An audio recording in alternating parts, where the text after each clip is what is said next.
56-year-old Greg Wolf backed his dusty old Jeep down the driveway and headed towards one of his favorite places, the garden center.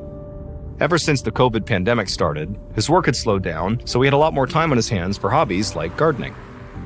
As he cruised along the winding road, he thought about what he might want to plant. Every year, he liked to mix it up and try a few new fruits, flowers, or vegetables.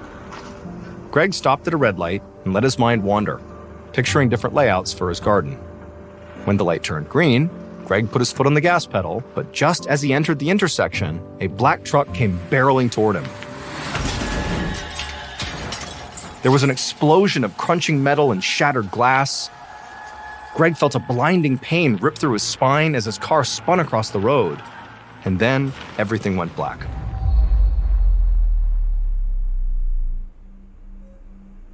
Three days later, Greg lay on his stomach in an operating room under fluorescent lights. Just minutes earlier, an anesthesiologist had shot him full of lidocaine to numb his spine for surgery. And as he began to feel the medicine kicking in, it occurred to him that this was actually the first time he had not been in pain since the car accident.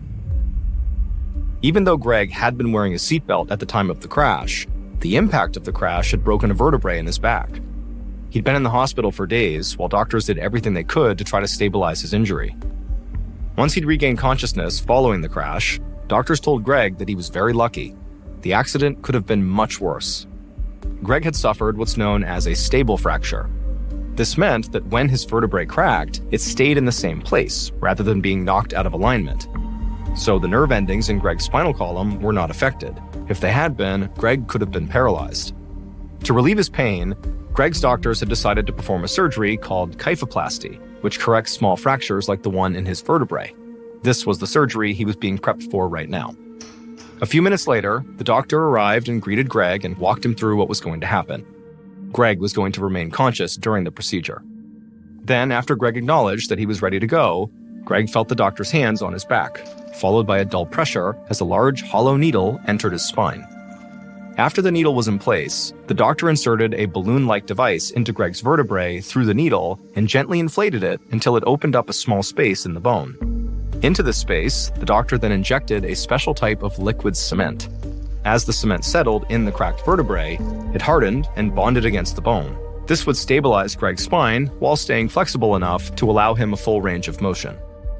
And critically, it would also help reduce Greg's pain. Within a week, the doctor said he'd be feeling like his old self. Greg felt the pressure in his back start to fade as the doctor withdrew the needle from his spine.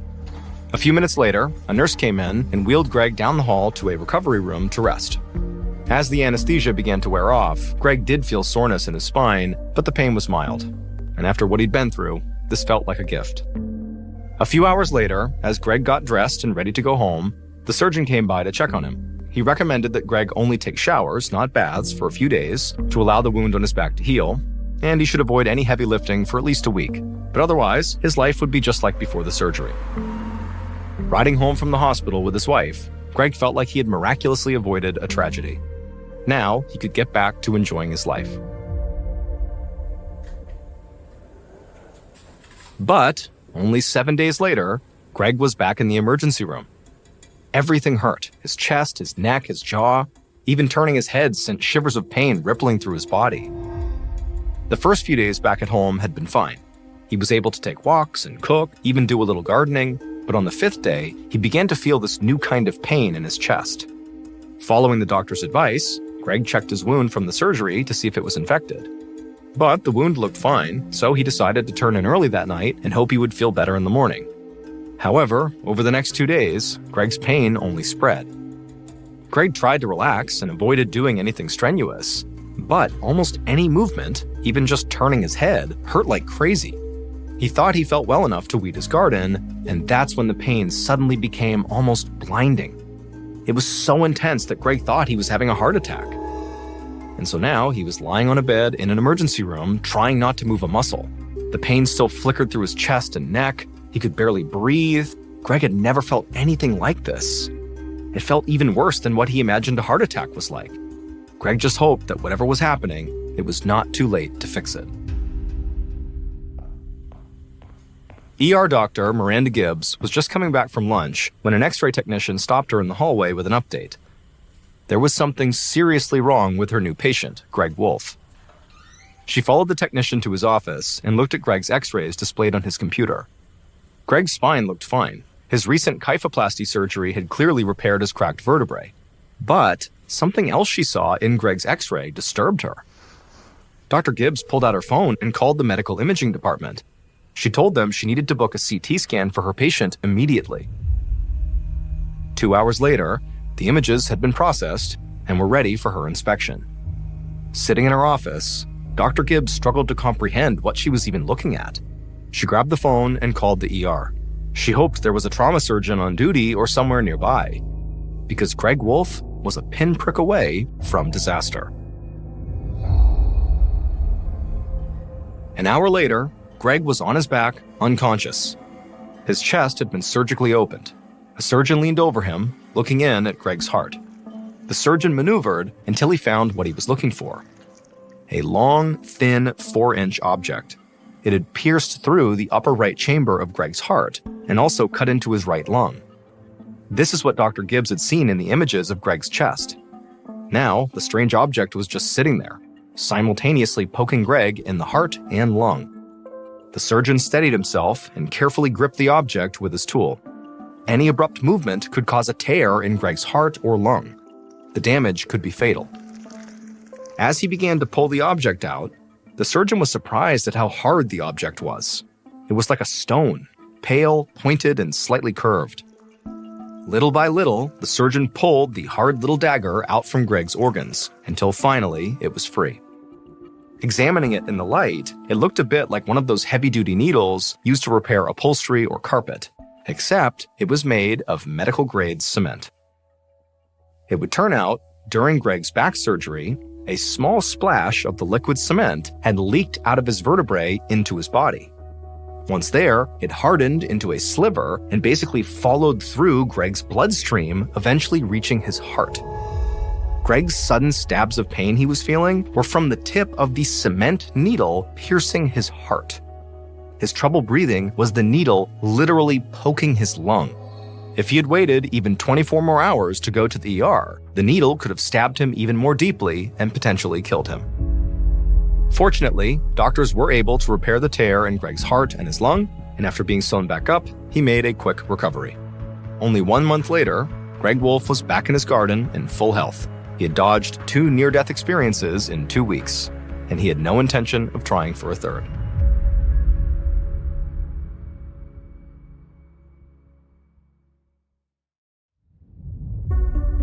And now here's our second story called Killer Fashion.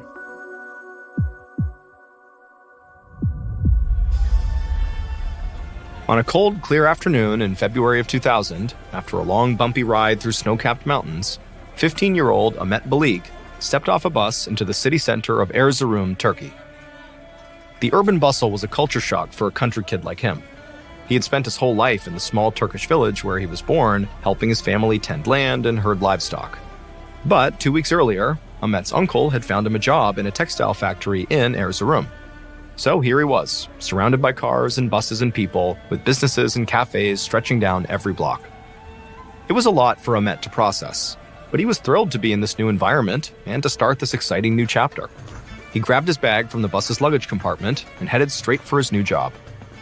As he walked through the city, Ahmet had to stop every few blocks to catch his breath. Erzurum was a high, mountainous city, and so the air was thinner up there. He could feel the difference in his lungs. Eventually, Ahmet found the factory, walked inside, and introduced himself. His boss gave him a quick tour of the facility. As they walked around, Ahmet saw long rows of industrial looms and conveyor belts loaded with fabric, and he also saw another part of the building that was filled with workers hunched over sewing machines. Then, Ahmet followed his boss to a back area of the factory where narrow pallets were clustered in a corner. The man told him that that was actually where many of the workers without families would sleep, since the hours were long and the factory was a good distance from most residential areas. Now, Ahmet really needed this job to work, and he would do whatever it took. So he smiled and tossed his bag on one of the pallets and followed his boss to begin his training. 4.5 years later, in July of 2004, Ahmet wiped the sweat from his face as he paced the crowded waiting room of a government hospital. He was 19 years old, but he felt much older. His life at the factory had been a whirlwind, getting up at dawn, shuffling to the assembly line, then sewing and finishing garments until dark. He and a couple other workers shared an apartment near the city center, but some nights he was too tired to make the walk back. So on those nights, he just curled up on the floor of the factory until it was time to get up and start the next day's shift. And before long, the late nights and early mornings began to take their toll. His sleep got worse, which only made the days feel longer. Ahmet also developed a bad cough, and gradually it got so severe that he began waking up in the middle of the night, gasping for breath. The exhaustion also affected his appetite, and he started losing weight. And this only made Ahmet feel weaker and more fatigued. It was a vicious cycle. A year earlier, in the fall of 2003, his condition had gotten so bad that he began making mistakes at work. He confused the measurements of seams and hems. He skipped entire steps of the production process. In November of that year, some shops complained about the quality of their orders, and the errors were traced back to Ahmet. When Ahmet's boss confronted him about the problem, Ahmet tried to pass it off as an accident, but Ahmet's boss could tell something deeper was wrong. So he removed Ahmet from the work schedule until his health improved. Without a job, Ahmet felt lost. His small amount of savings quickly dwindled. Ahmet tried to find other work, but Erzurum was full of young men who were hungry for similar jobs. And since Ahmet looked visibly ill, most employers turned him away. Ahmet had been able to scrape by on savings through the winter, but by the spring of 2004, Ahmet was broke. His roommates tried to be understanding, but told Ahmet that he would have to move out if he couldn't keep up with his share of the rent. And so, if Ahmet couldn't find a job soon, he would soon have no choice but to move back to his family's home in the country. Unfortunately, Ahmet's time away from the factory did not improve his health. He was still sleeping poorly, he felt run down, dizzy, and exhausted, and then one scorching summer morning in July, Ahmet woke up so out of breath that he couldn't even make it to a job interview he had booked. He realized something serious might be wrong with him, so Ahmet took a cold shower, threw on clothes, and dragged himself to the government hospital across town. Now, here he was, weak and lightheaded, pacing a waiting room full of sick people. An hour later, a nurse called Ahmet's name. He was taken to a treatment room where a tired-looking doctor listened while Ahmet described his symptoms. When he was done, the doctor told Ahmet he most likely had tuberculosis, commonly called TB, a contagious bacterial disease of the lungs. For hundreds of years, TB had been one of the world's deadliest diseases. But thanks to the development of antibiotics in the 20th century, it was now a very treatable illness. The doctor guessed that Ahmet had caught TB in the factory, since the disease spreads easily in confined spaces. All it takes is being near the wrong cough or sneeze. The doctor said that most likely the disease had lingered in his lungs ever since. Ahmet was surprised by the diagnosis, especially considering the doctor didn't actually run any tests. But it seemed like an obvious enough explanation, and he was honestly just relieved to have an explanation at all for his trouble breathing and fatigue. And so the doctor prescribed Ahmet medication that would stop the TB from being contagious within 2 weeks, and then 2 weeks after that, all of Ahmet's symptoms would be gone. Ahmet was thrilled. If the doctor was right, he could be back in the factory within a month, making his full wages again. He wouldn't have to move back home after all. Even better, he would finally stop coughing and be able to sleep through the entire night. 1 month later, in August of 2004, a pulmonologist named Dr. Yusuf Kaya went to meet a new patient at the Ataturk University Clinic in Erzurum. The patient was a 19-year-old factory worker named Ahmet. He reported having trouble breathing, a painful cough, and intense fatigue. As soon as Dr. Kaya stepped into the treatment room, he could tell from the teenager's face alone that something was deeply wrong.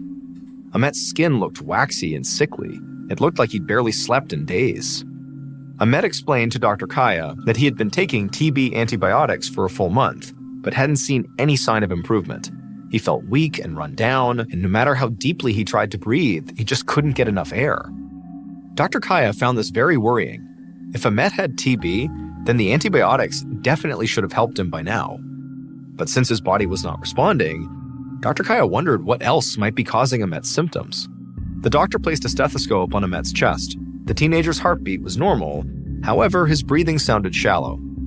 Dr. Kaya told Ahmet that he wanted to run some tests to figure out why the TB medication was not working. He proposed starting with an X-ray of Ahmet's chest, followed by a full-body CT scan to provide a more detailed 3D rendering of Ahmet's organs. After that, Dr. Kaya suggested doing a bronchoscopy, which uses a thin, illuminated tube to examine the lungs and airways. Separately, he also wanted to test Amet's blood, mucus, and saliva for disease or infection. Amet told Dr. Kaya that his number one goal was getting back to his job at the factory, so whatever was necessary to make that happen, Dr. Kaya should do it. A few days later, after all the tests had been performed, Dr. Kaya opened a link on his computer to inspect Amet's results, and what he saw made him very concerned. Amet's chest X-ray looked speckled, particularly in his lungs. This indicated the presence of small foreign objects in Amet's lungs that shouldn't be there. His CT scan was more detailed. In addition to the foreign objects, it showed small growths in his lungs known as micronodules, which are often caused by respiratory illnesses or infections. And a culture test of his phlegm confirmed that Amet did not have TB. Dr. Kaya had suspected this when Amet's TB treatment didn't have any effect, but it was a relief to see it medically proven. But even so, ruling out TB didn't get Dr. Kaya any closer to figuring out what was causing Amet's symptoms. The cumulative picture provided by Amet's tests indicated that there was some sort of serious infection in his lungs. It just wasn't clear what that might be. So Dr. Kaya canceled Amet's TB medication and replaced it with a more general antibiotic. Dr. Kaya hoped this would ease Amet's symptoms, but he knew antibiotics wouldn't fix anything. Until he identified the infection in Amet's lungs, it wouldn't go away, and it very well might get worse. He just didn't know how much worse. Amet was already struggling to breathe, and less oxygen in his lungs meant less oxygen to his brain. And if that trend continued, things could get very bad very quickly. A few weeks later, Dr. Kaya was scanning the paperwork of the clinic's latest patients when something caught his eye. It was the intake form of a young man named Ali. He was 18, only a year younger than Amet, and suffering from very similar symptoms: struggling to breathe, dry mouth, bad cough, unusual fatigue. Dr. Kaya decided to pay him a visit at the clinic. Maybe Ali could provide a clue as to what was making Amet so sick. After introducing himself, Dr. Kaya asked Ali to describe the history of his symptoms. And right away, one detail surprised him. Ali worked at the same garment factory as Amet. Dr. Kaya wondered why two otherwise healthy young men would have breathing issues or lung infections at their age. Neither of them smoked, and they spent their days doing physical labor, which in theory should have made them stronger, not weaker. Taking a seat by Ali's bed, Dr. Kaya asked Ali to walk him through a regular day at the factory. The jobs he did, the machines he used, what he ate, all of it. Ali explained that he started at the factory doing heavy labor, like loading and unloading fabric from the trucks to the machines and back. But over time, he was trained to do more skilled work, putting the finishing touches on garments before they were shipped to shops around the world. Ali and Amet's factory produced contemporary clothing for the latest fashion trends of the 2000s. Some of their factory's techniques were extremely new to the industry, and they sounded pretty strange to the doctor. But as Ali described his responsibilities, Dr. Kaya began to get an idea. And by the end of their chat, Dr. Kaya felt confident that he actually knew what was happening to both Ali and Amet. However, to be certain, he would need to examine samples of Ali and Amet's lung tissue under a microscope, and so he ordered lung biopsies for both men. Days later, the lung tissue samples confirmed Dr. Kaya's hunch. Both men were suffering from silicosis, a disease more commonly found in miners than garment factory workers. It's a lung disease caused by breathing silica, which is a common mineral in sand, gravel, clay, granite, and other rocks. Dr. Kaya had diagnosed cases of silicosis before, but only in workers who spent their days in tunnels or moving heavy stone materials and breathing in all kinds of rock dust. He would never have thought textile factory workers would have silicosis, since their product was fabric, not rock. But fashion tastes had changed in Europe and America in the early 2000s. One of the most popular and profitable items that Amet and Ali's factory produced was something called distressed jeans, and making them involved a lot of rock dust. To create the hip, faded denim look, workers used a high-pressure air compressor to blast sand up and down the legs of a pair of jeans. These silica particles in the sand gradually shredded the denim, giving the jeans a worn-in, weathered look. Like a lot of factories in Turkey at the time, Ahmet and Ali's workplace was crowded and lacked proper ventilation. This meant the silica particles stayed in the air long after the jeans were sandblasted. And so Ahmet and Ali breathed these particles in all day. And then at night, if they slept on the factory floor, they would continue to breathe in the silica during their sleep. Over time, the tiny crystals of silica scar and harden the delicate tissues in the lungs, making them less effective at processing oxygen. That's why the men's breathing became increasingly shallow. Sadly, silicosis damage is permanent, and it often leads to other respiratory illnesses. Lung cancer is a common outcome, and there is no cure. Even after Dr. Kaya identified Ahmet and Ali's condition, their health steadily worsened, and in 2008, both young men died from silicosis complications. And they were not alone either.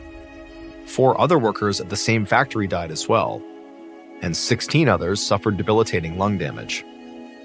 In March of the following year, Turkey's Ministry of Health banned denim sandblasting, and thankfully, sandblasted jeans quickly fell out of fashion.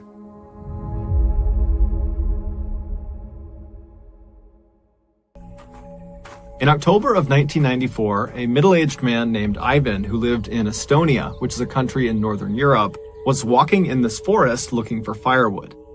This forest butted up against the town he lived in, which was called Timiku, and so as a result of his proximity to it, he had spent a lot of time in these woods over the years.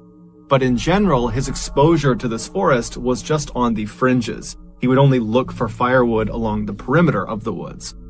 But for whatever reason, that day he was just really having a hard time finding good firewood, and so at some point he decided to just walk deeper into the woods to see if he would have luck in there.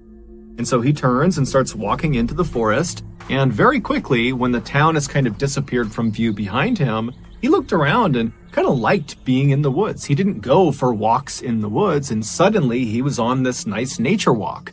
And so he decided, you know what, I can wait on the firewood. I'll just walk in the forest for a little while longer and enjoy myself and kind of meditate.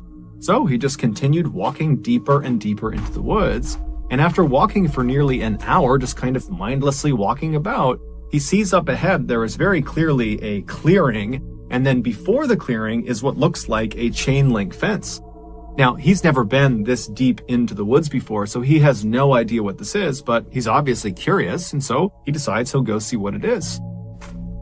And so he continues walking closer and closer to what obviously is a chain link fence, and as he's getting closer to it, the trees around him are beginning to thin out, and suddenly, before he even reaches the fence, he gets a very clear view of what's on the other side. And it's this huge multi-story building that almost looks like a factory or some sort of government facility. And it's sitting maybe a couple 100 feet away from the fence, right in the middle of this property. And there's really nothing around it. It's just this cleared out big open area with this big building right in the middle. And there's a fence all the way around it.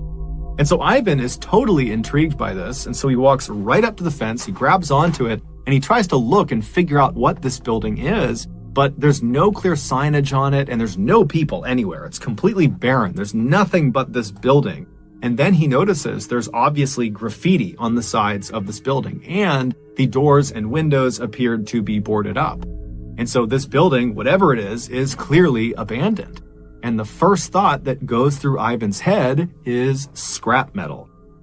Times were tough for Ivan and his family, and so he and his 2 brothers, they all lived together, they would go out and they would steal scrap metal and sell it for a little bit of extra cash to make ends meet and provide for their big family.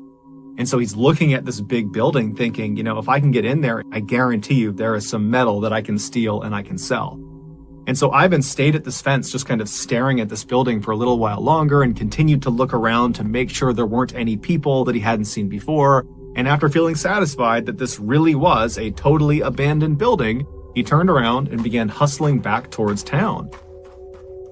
And when he finally made it to town, making sure to grab some firewood along the way, he rounded up his 2 brothers and he told them about this find in the forest. And they all very excitedly agreed that that night they would go right back out there and they would go inside the building and see what they could find.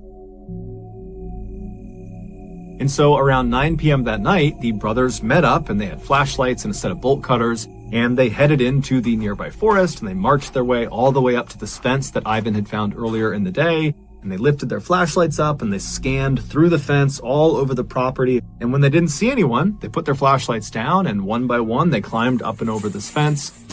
And then once they were all on the other side, they began making their way up to this huge building sitting in the middle of the property. And when they got up to this building, they confirmed it definitely looked like it was abandoned, except all of the doors and windows were sealed in such a way that even with bolt cutters, there was just no way to pry them open. They were not going to get inside this building. And so after a little while of still trying to kind of smash their way into this building, the brothers all linked up and they decided, you know what, we're not getting in, and the longer we stay here, the better the chances are that we get caught. And so let's just head back. And so feeling totally dejected, they turn and they start walking back towards the fence they hopped in on. And as they're walking along, they're kind of shining their lights left and right and looking around. And off to the far right side of the property, there is this small shack that they had not noticed on their way in. And so the brothers look at each other and they're like, hey, you know, we're already on this side of the fence. We might as well go check it out and see what's inside of it. Maybe there's scrap metal in there. And so the brothers turn and start making their way over to the shed. And when they get there, they discover it's only secured with a simple padlock on a wooden door. And so they get their bolt cutters, they pop off the lock, they open up the door, and there's initially nothing inside. At least that's what they think. But they move something on the ground and it reveals this stairwell that leads into this underground bunker. And now it's the middle of the night on this abandoned property they've snuck into, and so there's some apprehension, but they shine their lights down the steps and they didn't see any immediate hazards. And they're thinking, you know what, this is an adventure. Let's go down and see what's down there. And so they all went down the steps, and when they got down to the bottom, they turned the corner and they shined their light to see what's down here. And what was down there was this huge cellar that was full of scrap metal. There was metal all over the ground, and then there were also these shelves that went as far back as their lights could shine. And on the lower shelves, there were these weird square metal boxes that almost looked like briefcases. And then above those, on the top shelf, were 55-gallon aluminum drums. And in the brothers' experience, these drums were very, very valuable. Except they needed to make sure they weren't full of some liquid, because if they're full, they weigh like 500 pounds, and there's no way they'd be able to get them out, and then trying to open them up and spill whatever's inside of them is hazardous for a lot of reasons. And so they walked over to the first 55-gallon drum they saw, and they pushed it to see if it was empty. And the drum immediately rocked back and forth, echoing inside, indicating that it was empty. This was a huge, huge win. And so the brothers are totally amazed. They grab this first drum, they pull it off the shelf, and they wheel it over to the base of the steps. And then they go back to get another drum off the shelf, and they reach up, they grab another empty drum, and as they're pulling it off, it dislodges another 55-gallon drum that was nearby that was full of some liquid, so it weighed 500 pounds. And it comes crashing off the shelf and it lands on Ivan's leg, pinning him to the ground. And immediately the two other brothers pulled the drum off of Ivan, but it was obvious there had been significant damage done to his leg. Ivan couldn't even stand up anymore. And so the brothers are looking around thinking, man, this is an amazing haul, but if Ivan can't even walk, I mean, it's going to be a nightmare trying to haul this metal back while also supporting Ivan. And so they decided they would leave now and they would wait for Ivan to heal up, and then they would come back and they would collect their amazing haul. And so the brothers, they reached down and they picked up whatever pieces of metal they could to just kind of stuff in their pockets. And then the two brothers supported Ivan and carried him up the stairs. And then they very slowly walked their way over to the fence. And then somehow the three of them got up and over the fence. And then very slowly they made their way all the way through the forest back to Tamiku. And when they got there, the two brothers helped Ivan get into his house and they put him in his bed, and then Ivan went to sleep. The next morning, when Ivan got up, he was expecting to feel better, but in fact, his leg felt exponentially worse. And then over the course of the next 72 hours, Ivan still believed if he just gutted it out and he waited, his leg would get better. But it just got worse and worse and worse. And so 4 days after this leg injury, Ivan was in so much pain, he couldn't do anything. And so he finally decided he had to go to the hospital. And so when he gets to the hospital, the doctor asks Ivan, what happened to your leg? And Ivan would tell him that, I was in the woods and a tree fell on my leg, because he didn't want to admit to trying to steal scrap metal. And so the doctors, they accepted this. It seemed totally reasonable based on what his injury looked like. And so they admitted him to the hospital. They put him in his hospital room. And right away, the doctors and nurses began administering all the treatments and things they would do for a crush injury. But it seemed like nothing was working. Over the course of the next several days, Ivan complained endlessly of the pain in his leg getting worse and worse and worse, and the swelling was going up, and overall, Ivan's health just continued to deteriorate over his stay in the hospital. And then, a week after being admitted to the hospital, so roughly 10 or 11 days after he was hurt, the doctors walked into his room, and he was dead. His kidneys had just abruptly failed, and the doctors and nurses had absolutely no idea why. And so they told the family, we don't know what happened to him. And so the family just had to collect Ivan's body, and then they had a funeral for him. But they're all thinking to themselves, how could this have happened? He hurt his leg, and then his kidneys failed? It didn't make any sense. But before they could get any clarity on that, they were dealt another tragedy. The beloved family dog just kind of abruptly died. It was young, it was healthy, and so just like Ivan, it was like this totally unexpected death. And so once again, the family's asking, what's going on here? And then just a couple of days after that, Ivan's stepson came downstairs one morning complaining of feeling sick. And when his family looked at his hands, they were blistered and covered in boils and looked like he had just reached his hands into a fire or something. But he would tell his family, I didn't do that. I don't know what's going on with my hands. I don't know why I feel so sick. And so the family rushed the boy to the hospital, and naturally the doctors asked him, how did your hands get this way? What happened to you? And the boy would say, I don't know. But over the course of this initial discussion with doctors, the boy would tell them that over the last couple of days, he had been sifting through his stepfather, Ivan's possessions, and he had actually been using some of Ivan's tools from his toolbox. Now, the doctors were already aware of the strangeness around Ivan's death, and they were aware of the sudden passing of the family dog, and now they're seeing this boy who is showing up with these strange symptoms for no particular reason, and so the doctors knew something was off. And so on a hunch, they contacted the authorities, and they told them what they thought. And then later that day, the authorities showed up at Ivan's family's house, and when they got out of the car, they were covered head to toe in white hazardous materials suits. And they told the family to evacuate the house for their safety. And then these people in suits got out these special wands and tools, and they marched into the family home, and immediately all their equipment led them to this one particular closet near the kitchen. And when they opened it up, in the closet was Ivan's toolbox, the same one the boy had been handling over the past couple of days. And when they opened that up, they found there were lots of normal tools you would expect inside of a toolbox, and they discovered one strange piece of scrap metal. It was the only piece of scrap metal that Ivan had grabbed off the floor of that cellar and tucked in his pocket before he and his brothers had left. And then after Ivan had passed away, his stepson had been going through his things, and he had discovered this piece of scrap metal, and for whatever reason, he had transferred it from the jacket to Ivan's toolbox. What Ivan and his family didn't know was that that piece of metal was extremely dangerous, because it came not from some abandoned building on some abandoned property in the middle of the forest. It came from an abandoned nuclear waste storage facility. That is what Ivan and his brothers had snuck onto. But because Ivan and his brothers had hopped over that side fence, they didn't see any of the warning signs that are posted on the front of the front gates telling people to stay back. Inside that cellar that the brothers were in, those small metal briefcase-looking things on the lower shelves were shields for radiation. Inside of each of them was radioactive metal.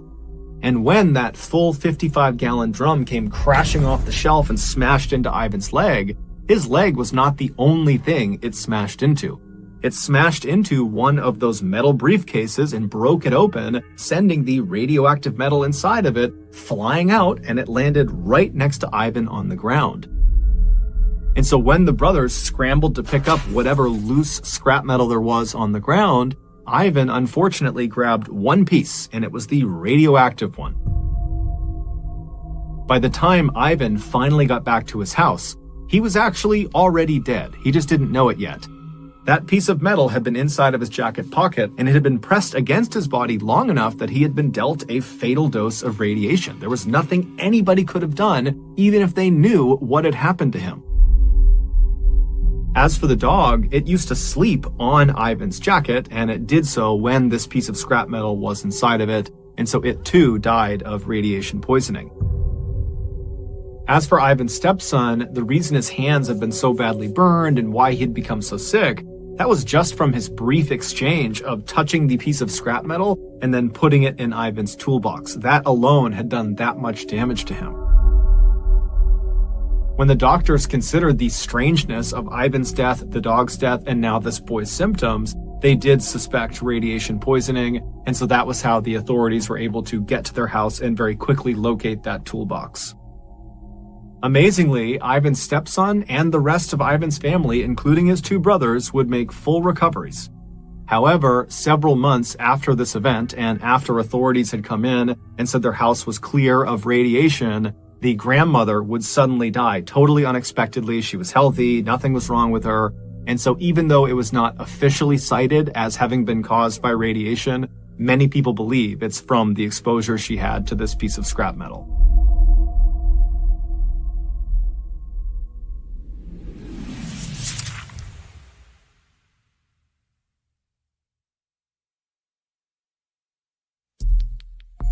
Our next story is called Long Lost Daughter.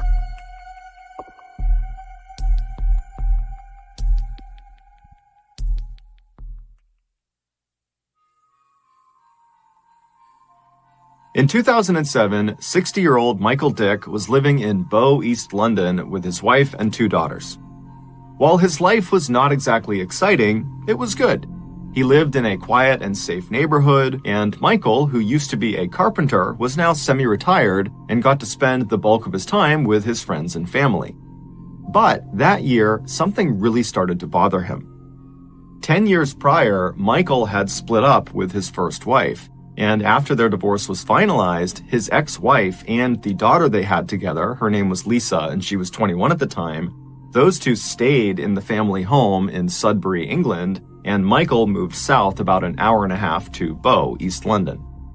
The divorce had been quite messy, and so Michael had not only lost touch with his ex-wife, he had also lost touch with Lisa.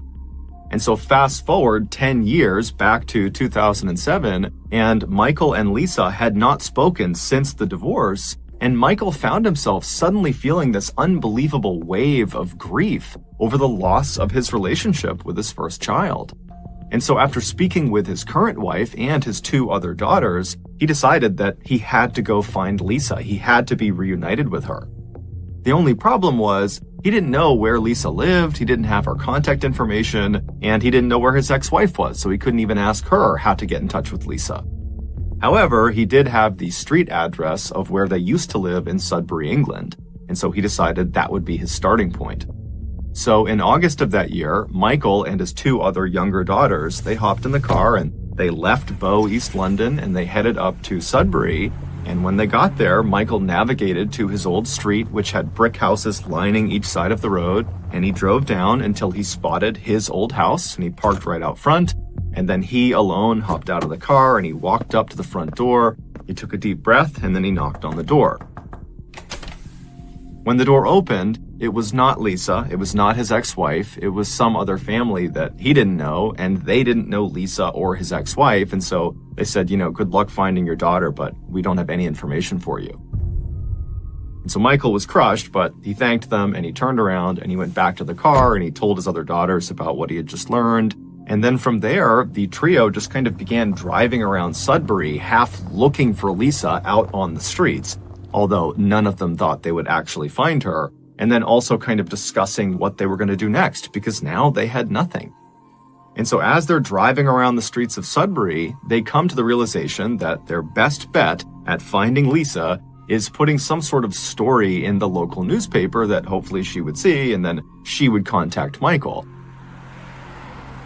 And so they drove to the headquarters of the local paper, the Suffolk Free Press, and they went inside and they managed to speak to a reporter, And after telling the reporter Michael's story about how he's lost touch with Lisa, the reporter thought, you know what, this is actually a pretty interesting story, and I'd be happy to do a small feature on you guys.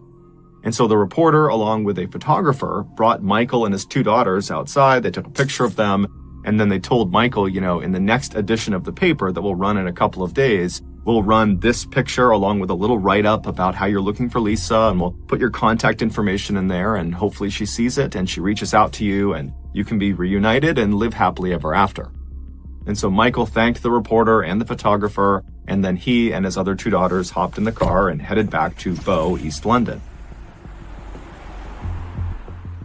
In 2007, at the same time that Michael was beginning his search for Lisa, Lisa was actually beginning to think, you know what, I want to go find my dad. Lisa was now 31 years old. She had 3 kids of her own. She was married. She had moved out of Sudbury to a neighboring town. And she was thinking, I really want to have a relationship with my dad again so that my kids can have a relationship with him. And so she began speaking with her mother and with friends about how she should go about finding her dad, because like Michael, she didn't have his contact information. She didn't have a phone number. She didn't know anyone who would. And then when she went on social media to look for him, he wasn't on there. And so she was kind of at a loss. Then one day in August, she was at her office and she was in the break room and she saw a copy of the Suffolk Free Press sitting out on the coffee table. So she picked it up and she began flipping through the pages. And then suddenly she stopped when she saw a picture of herself. She saw her and her mother walking along the streets of Sudbury. She had been in Sudbury just a couple of days ago to talk to her mom about finding her dad and kind of strategies for how to go about doing that. And then Lisa glanced at the caption for this photo, and she nearly fell off of her chair. The man and the 2 girls who were the main focus of this photo that Lisa was in were her father and her 2 stepsisters. She just didn't recognize them. She just saw herself in the back of this photo. So purely by chance, after being apart for over a decade, on the only day that Lisa happened to be in Sudbury talking to her mom about finding her father, she was literally 100 feet behind her father and her stepsisters as they were looking for her and putting out this ad in the paper to hopefully find her. And this one photo that the photographer took captured all of them in the same frame. Lisa would, of course, read the article and get her father's contact information. She would reach out, and initially Michael actually thought it was a scam and didn't believe this was actually Lisa calling to say, I found myself in the picture of you in Sudbury. But eventually he was convinced and he drove right out to Sudbury and he got a chance to meet his grandkids for the first time. And today, he and Lisa are still in touch.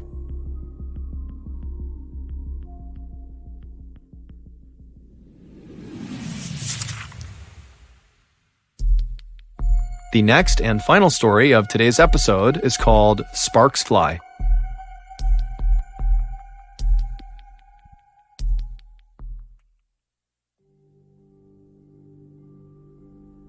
In July of 1848, a 25-year-old man named Phineas Gage got a job working construction on the Hudson River Railroad in New York. At this time in America, railroads were being laid all over the country, and so lots of workers like Phineas were needed to blast rock out of the way to lay down these railroad tracks. And as it happened, Phineas was an expert in explosives. He had learned how to set controlled blasts growing up on his family's farm in New Hampshire, and then later in his life, he had worked in a mine blasting through rock.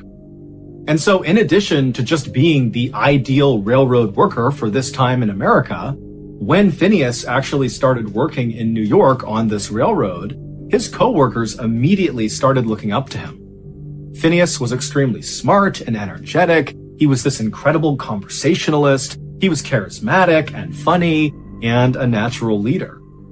And so just 2 months into starting this new job, it was no surprise to anyone who knew Phineas or worked with Phineas that he was promoted to blasting foreman, which meant Phineas would lead the explosives team.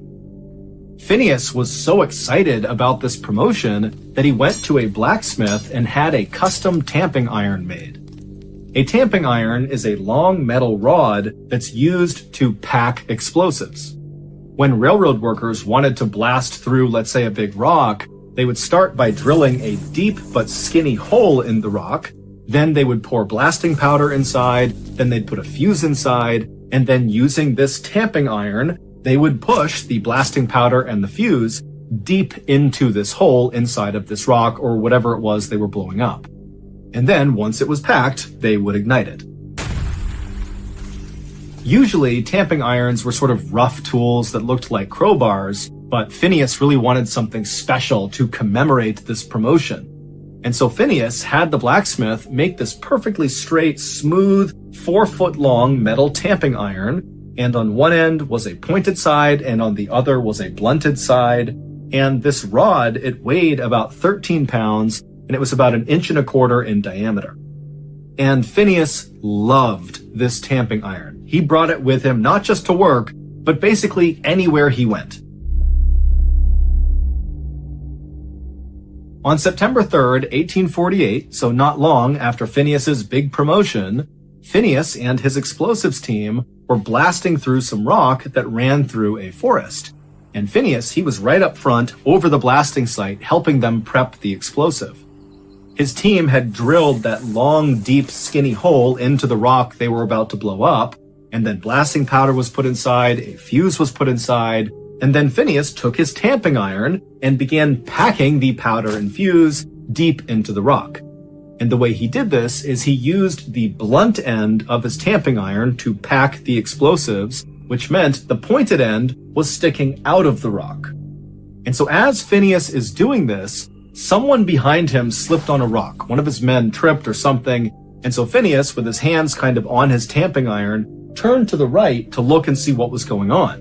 And when he did this, somehow his tamping iron that was inside of this skinny hole must have nudged against the inside of the rock, created a spark, and ignited the explosive inside of the rock. Which meant the tamping iron was basically fired like a missile out of this hole into Phineas's head. It went in his cheek, up behind his left eye, up and out of his skull, and then shot 80 feet away, landing on the ground covered in Phineas's blood and brains. This happened so quickly that for a second after this thing has blown through Phineas's head, Phineas just stood there upright with his eyes wide, and then suddenly a geyser of blood began shooting out of the top of his head, and then Phineas fell backwards onto the ground. When Phineas's body hit the ground, he began having a seizure, at which point his co-workers, who were still kind of shaken up from this sudden blast, they rushed over and tried to kind of position him in a way that he wouldn't hurt himself. But I mean, they're looking at him and he's literally missing half of his head. He's covered in blood. And they're thinking, there's nothing we could do for him but basically wait for him to die. And so all of Phineas's co-workers, who adored Phineas, just stood there very somber watching their boss die. But eventually, Phineas stopped having a seizure, and then he opened his eyes and he looked up at his crew, and he sat up and he said, "What happened?" Now remember, half of his head has been blown out by a 13-pound, 4-foot-long metal rod that has shot through his head. And his coworkers, when they heard how clearly he was speaking and how focused his eyes were, they couldn't believe it. How in the world is this guy alive, let alone having a coherent conversation with them? And so the coworkers told Phineas, "Please lie down, we'll get you help, lie down, relax." But Phineas, who still had blood also shooting out of his head, just kind of stood up casually and walked over to the railroad cart and signaled for his crew to take him back into town. And so the crew, they're looking over at Phineas, who now is literally head to toe just red from blood. Still bleeding, but less so, and he's just sitting on the railroad cart waiting for them. And so they walk over to him and they start the slow 1-mile journey into town on this railroad cart. And the whole time they're all kind of looking at Phineas, expecting him to die any second. But instead, Phineas is just kind of looking around with half of his head, and at some point he pulled out his logbook and carefully wrote down what time they were leaving their work site to make sure his crew was accurately paid.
And then finally they reached town, and Phineas was still very much alive and looking around, acting like nothing had happened to him. And the co-workers helped him to his hotel, and Phineas just sat outside on a chair in front of his hotel, just people watching, while his crew went and got a doctor. A doctor soon arrived, and he too was completely shocked at Phineas's appearance, but even more so was Phineas's eyes. He looked at the doctor, and his eyes were totally focused, like he was all there, totally lucid, looking at the doctor, waiting for him to come over and help him out with his little injury. And when the doctor kind of timidly approached Phineas, Phineas very famously said as he sat on his chair, "Doctor, here's business enough for you." Like everyone else, the doctor fully assumed that despite Phineas's miraculous recovery from this injury, that he would soon die from this horrific wound in his head. And so the doctor moved Phineas up into the hotel, put him in a bed, and then basically made him comfortable. Now, the doctor at this point was not trying to save Phineas. He felt like there was nothing he could do to save Phineas. At this point, it was like mercy. Let's make this as pain-free as possible for Phineas as he inevitably dies from this injury. But Phineas didn't die. He would break out of it and basically be okay again. However, his personality at first, after he came out of this state of delirium, was not really the same. No longer was he this funny, smart, charming, confident leader. Instead, he was this guy who seemed to have lost all of his inhibitions and was kind of childlike. He swore all the time. He would tell people he had these crazy plans he was going to go do, but he would never follow through with them. And he would tell his nieces and nephews these wild stories about himself that were obviously made up and not even close to reality. But overall, he was okay, even though you could see his brain pulsing underneath his skin on the side of his head that had been blown off. And within a couple of years of this injury, those changes to Phineas's personality kind of faded, and he really did become old Phineas. However, there was one unique quirk to Phineas post-injury that never went away. And that was Phineas's kind of unhealthy love for the tamping iron that had blown through his head. After his injury, Phineas kind of stopped making friends, and any friends he did have, he really didn't try to keep those relationships up. He didn't get married, he didn't have kids. Instead, the tamping iron became sort of like his best friend. He took it everywhere with him, even posing at one point with the tamping iron the way you would expect a couple to pose for a photo. 12 years after his horrific injury, Phineas would develop seizures, likely from the injury, and then he would die with his beloved tamping rod right by his side. His case changed neuroscience forever by showing that an injury to the brain could affect specific personality traits.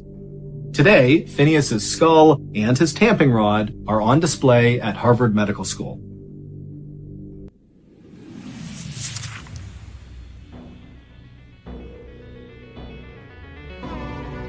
Thank you for listening to the MrBallen podcast.